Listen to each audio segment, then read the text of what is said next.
The race to 300 milliseconds. Monad is cutting its block time to 300 milliseconds, making it the fastest EVM environment in production while simultaneously shrinking its per-block capacity. This pivot in the MIP12 proposal marks a shift from the high-throughput narrative toward a raw latency play. Achieving this requires a fundamental reduction in how much data can actually traverse the global validator set before the next consensus window closes. It is a gamble that says sub-second finality is more valuable than the total volume of transactions processed in a single breath. The capacity tax for speed. To hit that 300 millisecond target, Category Labs is proposing a strict diet for the network.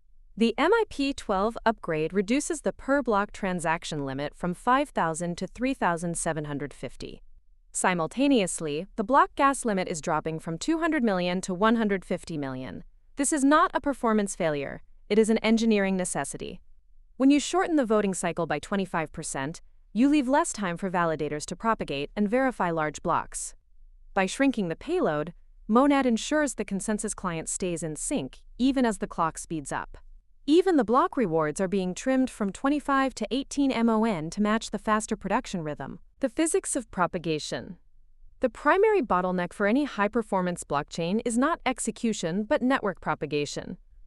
Monad relies on RaptorCast, a protocol that splits blocks into erasure-coded chunks to broadcast them across a decentralized set of over 150 validators. At 400 milliseconds, the network was already pushing the limits of global fiber optic latency. Moving to 300 milliseconds narrows the window for these chunks to arrive and be reassembled.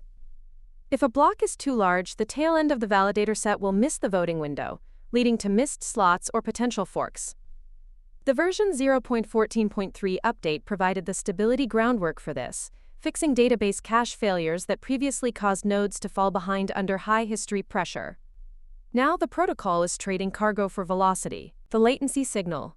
This transition reveals that Monad is optimizing for a specific tier of power users over general-purpose mass adoption. By prioritizing 300 milliseconds blocks over 5,000 transaction blocks, the network is positioning itself as a playground for high-frequency trading and low-latency financial primitives that require the fastest possible feedback loop. While the reduced per-block capacity might lead to higher fees during periods of intense congestion, the engineering choice acknowledges that in a competitive Layer 1 landscape, being the fastest is a clearer differentiator than being the biggest. This move effectively sidelines the debate over raw TPS and focuses the industry's attention on the limits of synchronous consensus across a global set of nodes. The next phase will be watching how the validator set handles the increased hardware and bandwidth pressure during the MIP12 transition. Watch the orphan block rate after the hard fork. If it stays low, the 300 millisecond era is officially here. Subscribe for more.